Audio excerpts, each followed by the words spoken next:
Howdy folks, hope you're all having a good one, and welcome back to World of Warships with Rear Admiral Jingles. Look, I'm not pronouncing that name. I don't even know what it's supposed to say. We're just calling him Dave. Welcome back, Dave. It's actually been quite a while.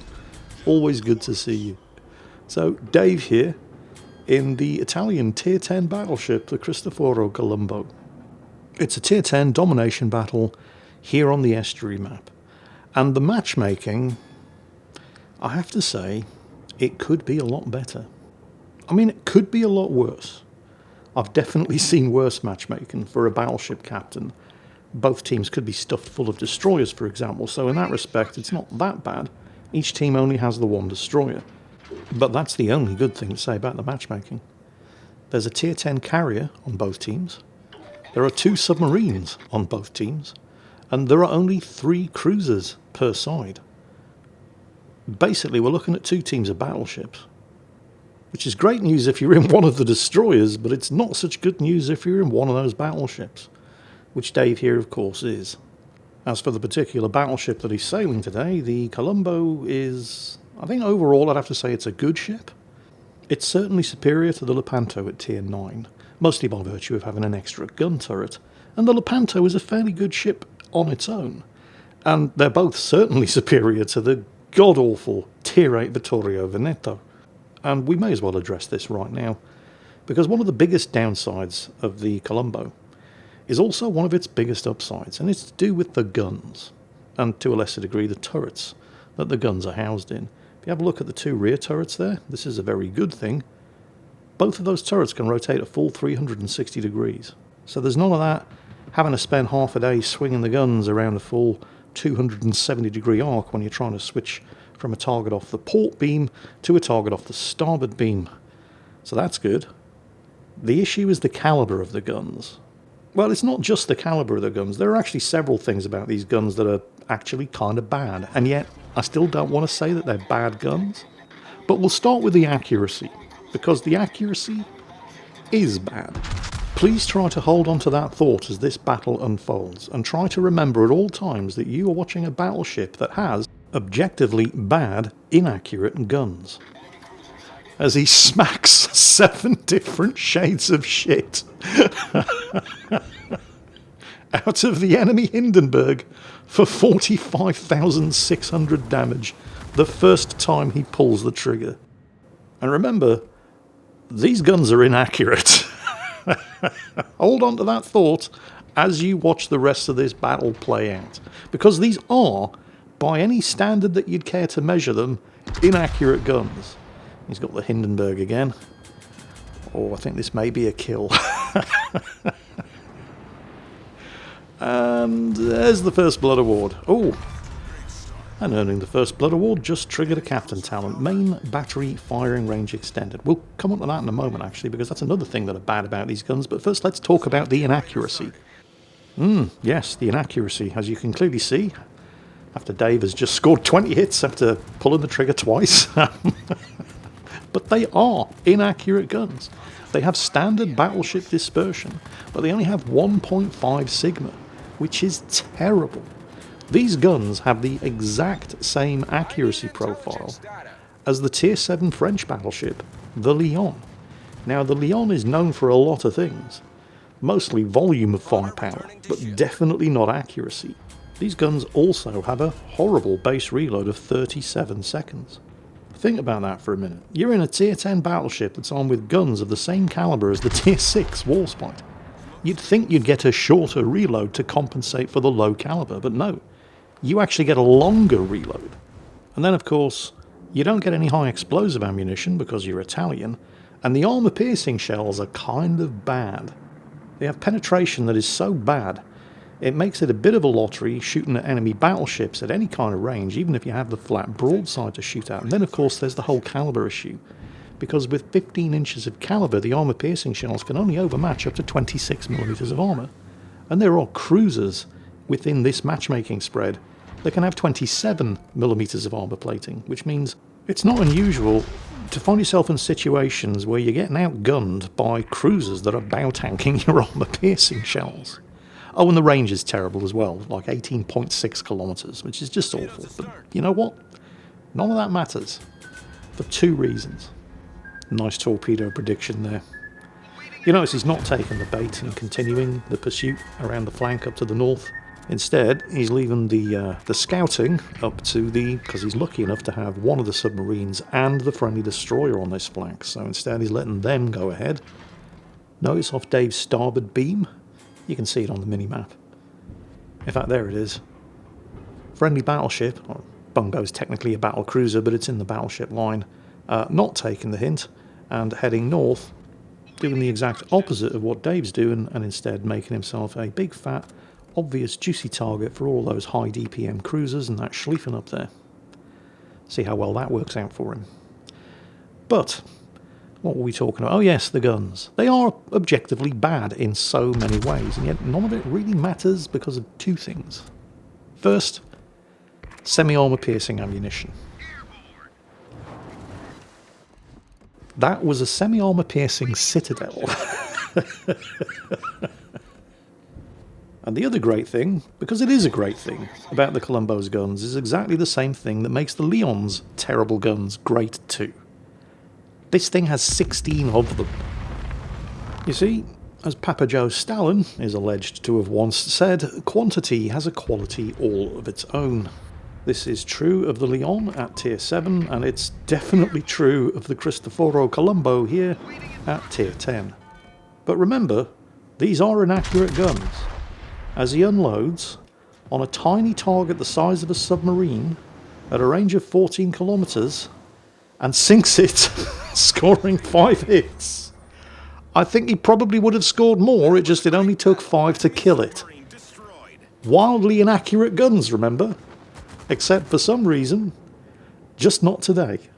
You see, the thing is, and I'm kind of okay with the inaccuracy of the Christopher Colombo's guns because it has so many of them, and I want to say that it is still true. I don't know if that's necessarily the case because there are so many new ships introduced into this game every month that maybe it's not true anymore.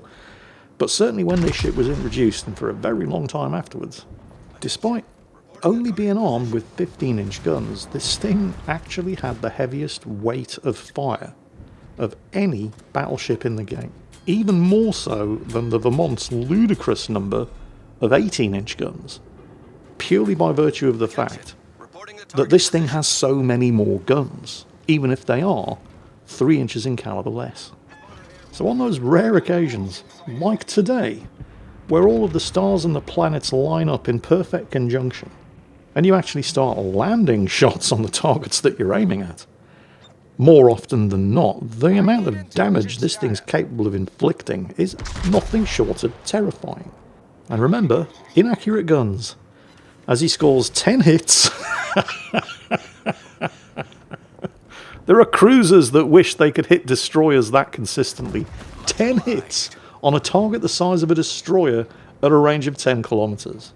Oh, also I forgot to point out, when he erased that submarine from existence in the previous salvo, at the point where he pulled the trigger, he'd actually lost target lock because the submarine had gone undetected. So those were blind shots with notoriously inaccurate guns at a target that he couldn't see 13 kilometers, nearly 14 kilometers away, that's half the size of a destroyer. He is going to eat a torpedo here, but Schmallen torpedo, so it ain't going to hurt that much. That was the Confederate as well, by the way, when he hit the Smaland. So that's triggered another Captain Talent, which has extended the duration of all of his consumables. Fire and blind again, this time against the smoked up Smolensk. And it's only one hit, but it's a penetration. See, this is where the semi-armor piercing is really just such a flexible ammunition type. He's looking at the Smaland there and thinking, should I go for it?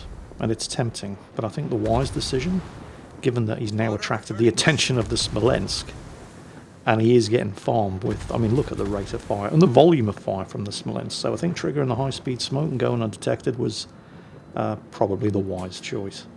But as any battleship captain who's had the misfortune of having their armor piercing loaded when a Smolensk pops up will attest, shooting at that thing with armor piercing of, well, basically any battleship caliber is just a waste of time. The Smolensk's armour is so thin, and probably more importantly, the hull is so narrow.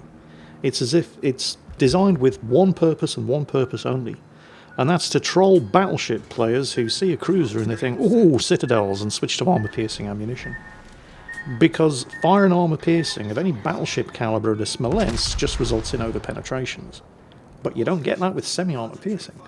Semi-armour piercing does not overpenetrate. It explodes on impact. Does great damage against battleships, sinking the Schlieffen. Oh, and he was robbed of a double strike. The Schmalen gets, seriously, less than 100 hit points. Somebody's going to finish him off, surely. Looks like the Midway's going for it. Oh, it looks like... yeah, the Midway's missed. The Schmalen's dodged the rocket strike. See if you can dodge these horribly inaccurate guns on a tiny target 12 kilometres away. Newsflash, you can't. And neither can the Smolensk. And there's the double strike. I need intelligence data. Dave has so far scored more hits with these guns in one battle than most players of this ship managed to rack up in an entire season. Problem solved, sir. Honestly, speaking personally, my experience with these guns, until I got to tier, well, we'll say tier 9, but definitely tier 10. But my experience with these guns was so bad that it almost broke me, and I just stopped playing Italian battleships. And that's mostly down to these exact same guns at tier 8 on the Vittorio Veneto, because it only gets 9 of them, and 9 is not enough. It's worth persevering, though, because the Lepanto gets 12 at tier 9, and 12 is fine. 16, however, hell yes. Dave's slowing down here so he doesn't run in at the friendly Mecklenburg as the enemy Libertad, who, well, actually, I mean, came around the corner angled, probably was paying attention, realised there were 2 battleships, then realised one of them was firing semi-armour piercing, and angling didn't make any difference, and paid the price. Now, is the Mecklenburg paying attention as the Libertad angles out, and is he holding his fire and waiting for the broadside shot? It kind of looks like he is. Good job, Mecklenburg. He should get the kill here. There it goes. Actually, no. Well, good job anyway, Mecklenburg. That was absolutely the right thing to do. But Dave gets the kill. He's now up to 252,000 damage done. There's only 3 enemies left. Peramontanas and the carrier, the Shinano. So while he's waiting for his heel to come off cooldown, oh, he's been spotted by enemy carrier aircraft, although I don't think either of the 2 Montanas are in a position to actually shoot at him, not with all that island cover. So while Dave is waiting for his heel to come off cooldown and get into a better firing position, and as the team takes the 3rd of the 4 cap circles, ensuring that since this is not an episode of A Game of Throws, there is no way Dave's team is losing this one. Oh, and there goes a captain talent on this thing that nobody ever gets to see. Because that one only triggers when you score 100 main gun battery hits. So anyway, I mean, you got a better chance of seeing a unicorn than you do of that happening in this ship. And yet, there it is. So as he continues to farm yet more damage, let's talk about the other characteristics of this ship, because we haven't actually finished listing the bad features. Yes, trust me, there is more.